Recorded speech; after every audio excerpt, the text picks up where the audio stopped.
โอ้ตะนี่แหละ8 แผ่นเนาะแผ่น8แผ่น18 18โดยต้องเฮ็ดใหญ่เติบบ่ซะนี่น่ะโดยโอ้แสดงว่าซ้ำกับตอบน้องอเบยเพิ่นได้ถ้าว่า18เนาะพี่น้องกูเลยเอาพ่อแม่พี่น้องตอนนี้ทางไอ้แก้วเพิ่นก็ได้คนเครื่องคนของคนไม้สิเฮ็ดกระต๊อบเพิ่นมาเป็นที่เรียบร้อยเนาะมาฮอดบ้านน้องอเบยแล้วเนาะพี่น้องเพิ่นก็ถือเตียงมานำผู้ป้ามือสบายดีเนาะพี่น้องโอ้เต็มรถเต็มรางโอ้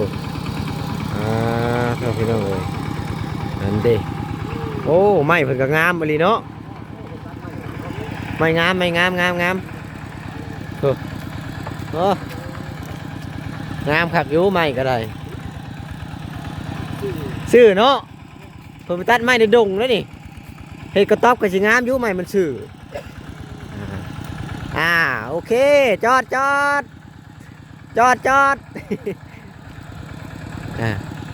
โอเคเนาะพี่น้องฮอดแล้วบาดนี้เอาเนาะพี่น้องมาฮอดแล้วได้ไอ้แก้วนี่เราจะมาอยู่ก่อนซื้อดินพี่น้องเอ้ยอดใจบ่ไหวแล้วไอ้แก้วนี่จะมาอยู่ก่อนเพิ่นว่า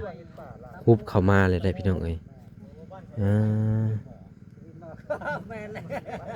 อันเด้ไม่เพิ่นก็งามเดี๋ยวเข้าไปเบิ่งก่อนนะพี่น้องเข้าไปเบิ่งตัวจริงของไอ้แก้วก่อนยังบ่เคยเห็นจักเทื่อได้ว่าอันนี้ก็ได้น่าจะเป็นครั้งแรกๆนี่แหละเนาะพี่น้องสิได้เห็นทางเพิ่นเนาะอ๋อสบายดีเด้อไอ้แก้วนี่แหละน้องพี่น้องฮักก็เห็นครั้งแรกๆโอ้เพิ่นก็ถือไว้อย่ามาเฮ็ดกระต๊อบเนาะไปตัดกับอ้ายเพิ่นนี่บ่นี่นะสองคนนี้พ่อบ่ใหม่นี่ยังบ่พอวะน่าจะพอใส่เสียงห่างเอาเนาะไม่ก็ซื้อคักอยู่เฮ็ดกระท่อมนี่เฮ็ดกระท่อมนี่สิงามอยู่ใหม่มันชื่อนี่น่ะเด้อพี่น้องเพราะว่าจะเฮ็ดแบบนั้นนะเฮ็ดแบบอันทรงโมเดิร์นบ่อ๋อเฮ็ดแบบง่ายๆเนาะพี่น้องนี่เด้ไม้นี่งามอยู่พี่ชื่อจิตเลยนะพี่น้อง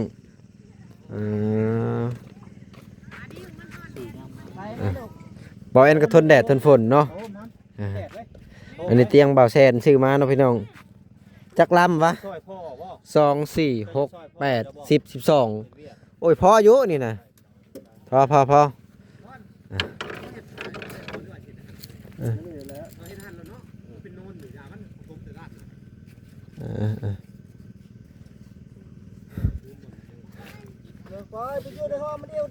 เขาห่มก่อนนะพี่น้องแดด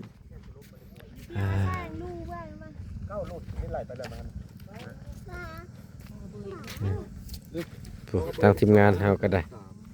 โอ้สบายดีเด้อครบทีมเนาะพี่น้องมื้อนี้ครบทีมพร้อมหน้าพร้อมตาเนาะมาครบทีมถ้าเพิ่นก็มาครบทีมเหมือนเพิ่นก็มาหลายคือกันพี่น้องเอ้ย2 4 6 7พุ่นโอ้8เนาะบ่นับว่า7อ๋อ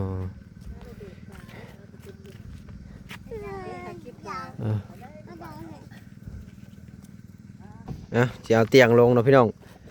สรุปแล้วกะซื้อเข้าไปในกะเอากลับออกมานอกคือเก่าเนาะ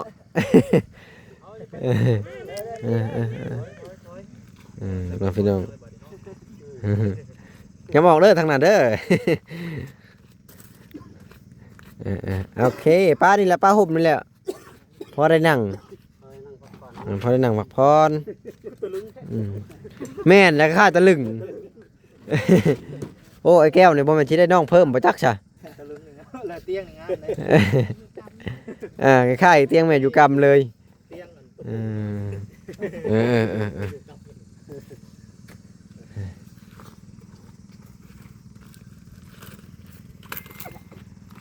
เอาไม้ลงเนาะพี่น้องบัดนี้ไปอันก็สิยืนชี้ไกลๆเนี่ยเนาะแดดแห้งแดดมันยังจ้าอยู่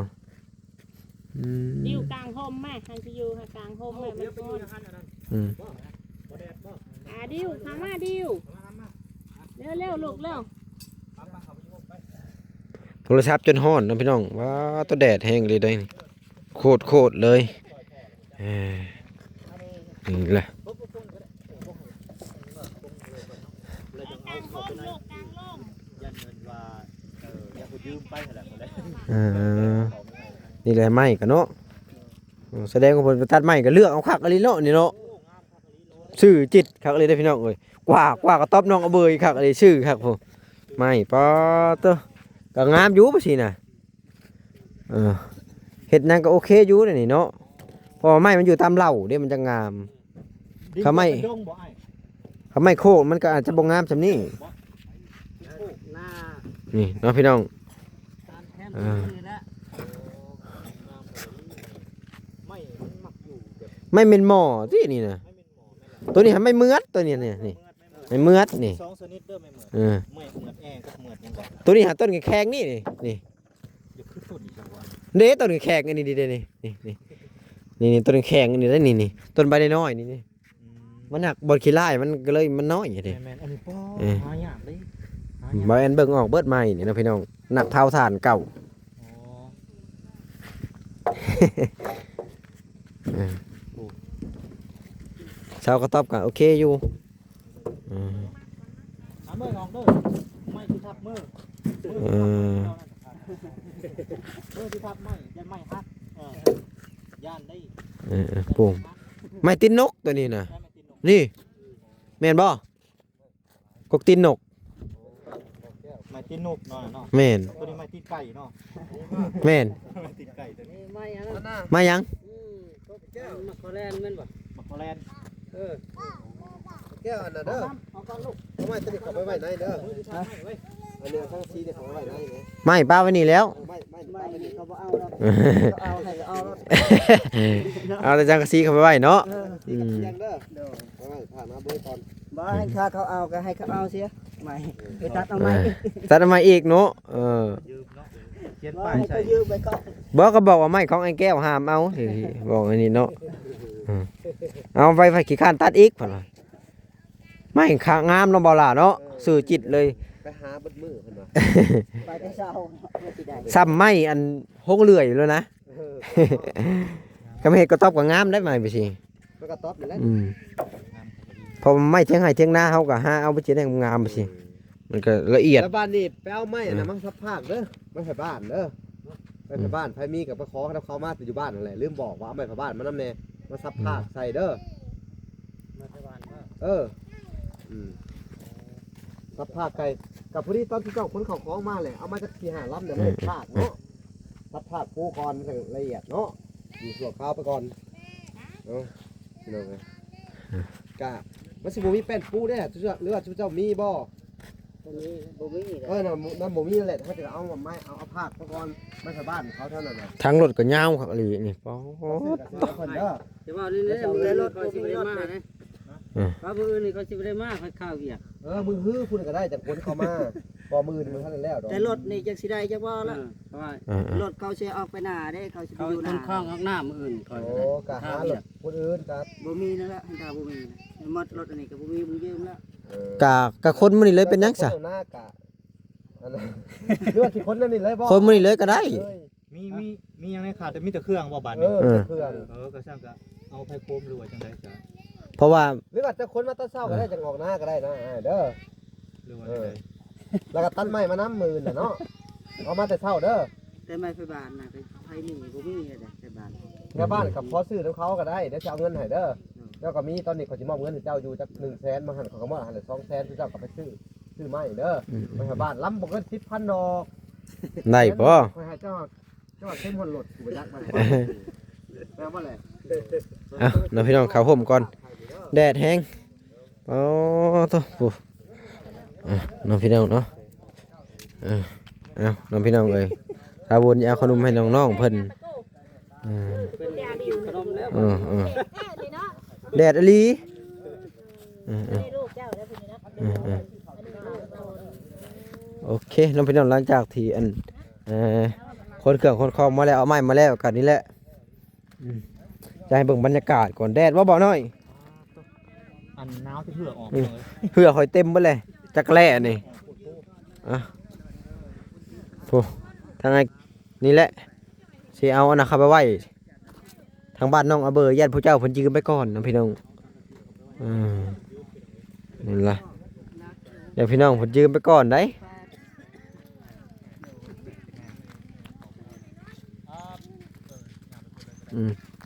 ย่างไปเลยเนาะพี่น้องเห็นไหม โดย โอ้ตะนี่แหละ8 แผ่นเนาะแผ่น8 แผ่น 18 18 โดย ตัวเฮ็ดใหญ่เติบบ่ซะนี่น่ะ โดย โอ้แสดงว่าซ้ำกับตอบน้องอเบยเพิ่นได้ถ้าว่า18เนาะพี่น้องพูดเลยพี่นี่ล่ะเอาถากไว้ทางกันเอาเบิดก่อน ถากไว้ก่อนเนาะไว้เฮาลงมือก็จังเอาออกมาเฮ็ดโค้งมาแล้วจังเอาออกมาเนาะ คลิปนี้กับบ่มีหยังหลายพี่น้องเนาะถ้าแก้ก็ได้ภาพ เพิ่นสิป้าบันไดเด้น่ะ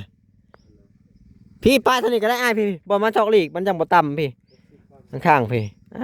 ป้าพี่แหละ ได้พบพ่อกันใหม่อีกพี่น้องเอ้ยเนาะโอเคเนาะ อันเด้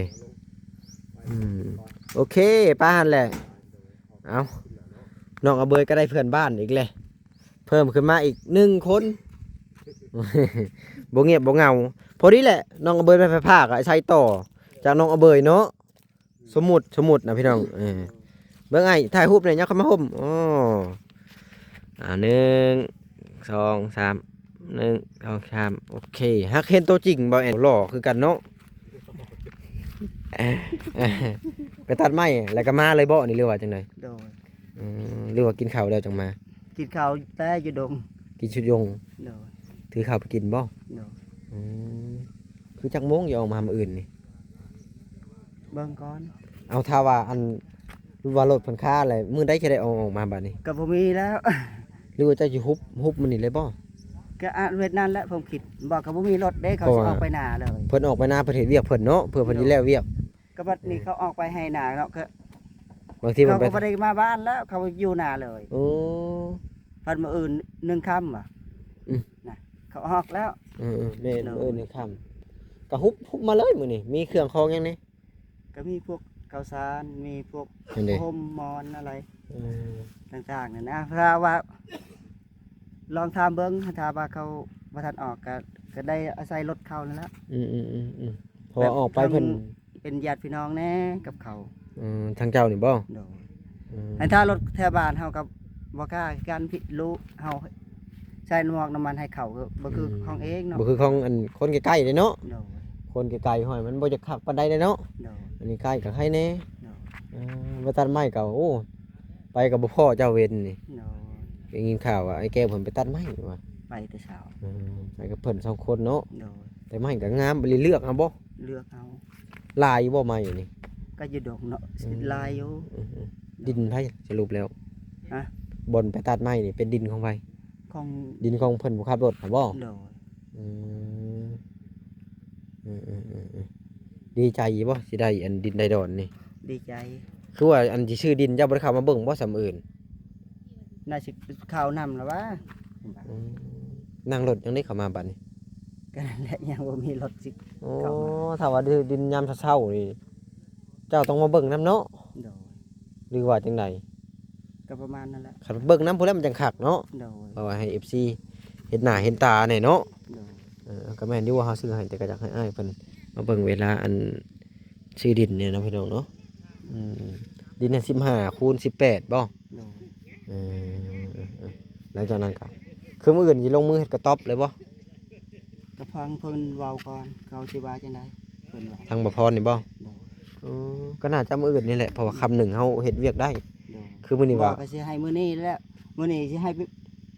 เฮ็ดกระต๊อบนำให้สิมาอยู่นำย่อเพื่อสิไปตัดไม้อีกเนาะ บ่ทันเนาะ โดย บ่คันว่าเฮาฮุบคลองมาอยู่เลยก็ได้คือกัน ได้ ฝนมันบ่ตกดอกแมลงนี่ แต่ว่าสิออกก็อาจสิได้มื้ออื่นนั่นแหละตกลงกันก่อน มีแต่ตกลงกันเนาะว่าจะเอาจังใด โดย อย่ามันบ่ทันตอนนี้ก็ห้อยค่ำเติบไปแล้วนี่ ว่าช่วย 4 โมงเพื่อแล่นกลับเข้า ทงรถอีกให้เขาอยู่ในบ้านนี่คือ ทาง ตายเห็นนั่นแหละ ทางยากเนาะพี่น้องก็คือแบบนั้นแหละทางยากแฮงอีหลีรถใหญ่เพิ่นจะบ่เข้าแล้วบัดนี้มันเข้าบ่ได้ มันเข้าบ่ได้ คือมื้อแรกๆเพิ่นเข้าฮอดเนาะ โดย แต่ มื้อแรกนั่นแหละ เออ เพิ่นก็ยังบ่เห็นทางเนาะ เพิ่นยังบ่เคยเข้ามันก็เลยเข้าไปเลยวันนี้หลังจากนี้เพิ่นเห็นแล้วมันก็เปื้อนแฮงเปื้อน วันนี้รถเฮาก็คือว่าเนาะ ขนาดรถจักรยังยาก เนาะแม่น รถใหญ่เพิ่นแฮงโอ้ โดย ยังอันนั้นแหละดีใจนำไอ้แก้วหลายๆเนาะสิได้อันดินดอนตอนหญ้าเป็นของตัวเองคือว่าอยู่นั่นน่ะอยู่ดินเพิ่นเนาะ โดย และมุ่นมั่งพ่อแม่ได้จะอายเขาถามเด้อตะกี้นะ บ่มี ตะกี้อยู่ดินไผซะ ดินชาวบ้านเฮ็ด แต่ก่อนก็ได้ได้ โดย เป็นให้เฮ็ดให้ชื่อ โดย อืม พ่อแม่เขาตายจากกันก็เขาเอาคืนน่ะนะของเขาบ่แม่นของเจ้าของเอง ยกตัวอย่างแบบว่าเพิ่นให้แต่ผู้รักผู้ใหญ่อยู่ โดย หลังจากเที่ยผู้รักผู้ใหญ่แล้วเพิ่นเอาคืนว่าไปซั่นซะ โดยแม่น อืม ถึงลูกถึงหลานเขาก็บ่ให้ เออ โดย ก็คือไปทำงานอยู่ฝั่งไทยน่ะ20 ปี โดยก็ประมาณนั้นแหละ ก็อยู่บอนเก่าบ่ไปแรกๆนะอยู่บอนเก่าเลยบ่หรือว่า โดย ย้ายบอนใหม่ ก็บ่ได้ย้ายไปไส คือเงินเดือนก็บ่ได้บ่ได้ยินข่าวว่า บ่ได้ ทอแต่เพิ่นให้กินข้าวนำซื่อ โดย ๆขายอีหยังน่ะเหตุการณ์น่ะ เฮ็ดงานเสื้อผ้า ขายเสื้อผ้า บ่สกินเสื้อผ้า สกินเสื้อผ้า โดย มันแบบใดครับอันนี้อันบ่แอนบ่ฮู้นะ สกินเสื้อผ้าทำลายเสื้อน่ะนะเฮาแบบเฮาอยากได้ลายหยังน่ะนะสอบหยัง สมมุติว่าเจ้าจักได้รายนั้นเขาก็เฮ็ดให้นี่บ่ โดย เฮ็ดได้คิดจังตัดสินใจพากันโตดออกอดทนบ่ไหวนี่บ่ บ่ไหว้วันนี้คิดว่าให้ซาบ่โตนออกเนาะก็เฮาก็บ่มีเงินสิกลับน่ะนะเมื่อบ้านเฮา เออ โดย ก็เลยโตดออก โตนออกไปหาตำรวจให้ตำรวจจับ ไปหาแล้วเพิ่นว่าในทางเจ้าหน้าที่เพิ่นนะ เขาก็เฮาบ่มีบัตรมีหยังก็ว่าลากลี่เข้าเมืองเนาะเขาก็จับ เพิ่นไปฮอดแล้วเพิ่นก็จับเลย จับ บอกว่าเป็นต่างดาวเพิ่นก็จับ เนาะ หลังจากนั้นเพิ่นก็ เขาบ่ได้ส่งติดคุกเมืองไทยอันนั้นเองเดือนหนึง ติดคุกอยู่บ่ได้น่ะ เมืองไทย บ่อ้ายไปเฮ็ดงานเฮ็ดอยู่บ่ได้ใช่นี่ ฮะ บ่จะไปเฮ็ดงานอยู่เมืองไทยเฮ็ดแถวอะไรนะรู้จักบ่ บ่ บ่จักบ่ได้เฮ็ดงานตัวเองเลย เนาะ มีแต่ไผสิเอาไปตอนแรกๆซะ ก็จักคนมาใส่บ่ฮู้ซำนาแต่ตอนนั้นน่ะ แล้วมาเอาอยู่บ้านบ่ โดย โอ้แบบว่ามันคล้ายๆแบบมีนายหน้าพาไป โดย แต่ทางเจ้ากับเมียก็ไปนำ ไปนำมีที่ส่งวันนี้เด้อเงินเดือนดีก็ให้อยู่นี่หั่นเนาะก็ต่อไปก็คนนั้นจักอยู่ใส่เลยบ่เห็นหน้าเห็นตา เว้าง่ายนี่เพิ่นเอาไปขายได้นี่นะ ก็นั่นแหละเงินเดือนเฮาก็บ่มีเนาะ เออ เห็นมีอยู่อาทิตย์ละ200 300สิพอกินหยัง เฮ็ดหยังได้เนาะ โดย ยังดีแต่เพิ่นให้กินข้าวซะ โดย ก็บ่ให้ ก็ กิน หน้าบ้านปุ๊บเขาเลิกงานปุ๊บเฒ่าแก่เขาบ่ได้อยู่ในหั่นนะ เออ เขาก็จักไปนอนไสเขาก็ เลิกแล้วเหรอครับปิดไว้เลยโกดังนะแล้วชุดาก็นอนหั่น ก็นอนหั่นแล้วนอนในบ้านก็บ่ได้ออกไปไสเนาะให้วันอาทิตย์ก็หยุดวันอาทิตย์วันเสาร์เขาก็ปิด ปิดไว้ ฮอดวันจันทร์พุ่นละจึงสิได้เปิด ก็อยู่ในหั่น ก็อยู่ในหั่นแล้วบ่ได้ไปไสเนาะ ข้าวน้ำได้ซะ ข้าวน้ำเขาแบบเขาเพื่อให้เนาะ อื แล้วก็ ม เป็นข้าวสารบ่ก็ให้ เอง ก็เลยทนบ่ไหวเนาะสิถึง20ปีป้าตอยู่ได้จังได๋คน20ปี ก็บ่มีทางไป อีกอย่างเขาคิดบ่เข้าเนาะ โดย คือไอ้แก้วนี่ก็เป็นหนังสือบ่ได้เป็น บ่เป็น อ่านไทยก็บ่เป็น บ่เป็น ตุลาวก็บ่เป็น ก็บ่ได้เข้าโรงเรียนเนาะ อืม ย้า บ่ ย ได้ ขึ้นมาไปกรุงเทพเลย แบบว่าเฮาบ่มีการศึกษาเพิ่นก็เลยหลอกเฮาง่ายว่าไปซั่นซะเนาะ นั่นแหละเขาว่าบ่แม่นมีป้ายก็มันมีป้ายก็อ่านบ่ออกคือเก่าเนาะ ใครไม่มีป้ายกับบ่จักเนาะ โดย เลยหลังจากนั้นอันเจ้าหน้าที่เพิ่นก็มาส่งฮอดบ้าน โดย ยามมาพี่อ้ายรถก็จะมาอืม ก็ส่งฮอดบ้านก็บ่มีเงินให้ค่ารถเขาเนาะ เพิ่นมาส่งฮอดเฮือนเลยบ่ โดย อืม เขาอยากได้ค่ารถเขาก็บ่มีเนาะ สิขาก็ตายทิ่มชื่อเนาะ โดยแม่ เออ น จั ก กสิว่า เขา ได้ไหน เนาะ มันบ่มี ก็เฮาบ่มีอีหลีเนาะ โดย เอาประเทศเอาบ่มีก็คือบ่มีนะพี่น้อง ก็ส่งกะทิเชื่อกะทิเนาะมาเลย เออ มันลูกอีก ลูกเต้าก็ถึกจับนำกันนั่นแหละ กระทั่งนำกันนั่นแหละแต่เขาผู้ชายกับผู้หญิงเขาแยกก็บ่ให้บ่ได้ขังร่วม แต่แม่กับลูกเพิ่นอยู่นำกันเบิดเนาะอืม แต่พ่อก็อยู่ชั่วละพ่อ คิดว่าเพิ่นข้างเป็นครอบครัวบ่แม่นเนาะ บ่ก็ข้าวก็สบายข้าวเจียวเนาะแบบนี้แหละเฮาดิ กรอบหนึง นี่บ่ได้ลายนี่พูดเรื่องจริงนั่นน่ะ 3 วันหนึง3คาบกินเนาะ กินเดี๋ยวดันยากไปเลยเนาะ อันนั้นแหละเขาถามว่าอิ่มบ่ก็บ่ได้อิ่มแล้วเนาะอยู่ในคุก มันก็บ่สะดวกสบายคืออยู่นอกแล้วเนาะคือว่าอยู่นอกเฮาบ่มีเฮายังว่าหานั่นหานี่มากินเนาะแต่ว่าอยู่ในโอ้ก็ถือว่า นั่นแหละเขาว่าอยู่ข้างในได้กินข้าวอิ่มบ่มีไผข้าวเบิ่งเนาะ ก็โอเคนะพี่น้องก็ให้อ้ายเพิ่นอันไปพุ่นแหละเนาะหรือว่าเจ้าสิถามบ่พรบ่เลยหรือคนไปถามเพิ่นหมู่ดู แต่พวกนั้นมันก็ให้เขา ข้างในแล้วว่าพวกเตียงนะ ก็มีแต่เอาเตียงเขาในก็ได้แต่ว่าบางทีเจ้าจากคนมื้อนี้เด้บางทีเป็นค่าเวียกค่างานนั่นแหละลองถามบ่พรเบิ่งว่าเพิ่นให้คนมื้อนี้บ่มื้อ เดี๋ อื่ ยวน มื้อนี้บ่ทันแล้วเครื่องกรองครับ ยันบ่ทันเนาะ กลับไปกลับมาพอก ลั ดี บไปก็ค่ำพอดีเนาะพี่น้อง ตารถก็บ่มีอีกนะรถใหม่ซื้อนะ โอเคไอ้กับท่านกลับไปเวียกเอาเลยสบายดีนะโอเคนะพี่น้องเนาะก็ให้ไอ้เพิ่นไปเวียกก่อนเพราะว่าเพิ่นก็นี่แหละคนเครื่องคนคลองมาหากระยาเมื่อกี้นี่กูทางบ่าวพรเนาะพี่น้องเนาะน้องอเบยได้เพื่อนบ้านใหม่อีกแล้วเนาะพี่น้องเนาะอันจะได้กำฝากพ่อแม่พี่น้อง FC เบิดสู่คู่สู่คนเนาะเข้าไปกดไลค์กดแชร์กดติดตามเพื่อเป็นกำลังใจให้บ่าวเฮ็ดคลิปไปเด้อพี่น้องเด้อสุดท้ายนี่ก็จะขอตัวลาไปก่อนไว้พอกันคลิปหน้าคลิปไหนอีพีหน้าเด้อพี่น้องเด้อไปก่อนสบายดีแหละสวัสดี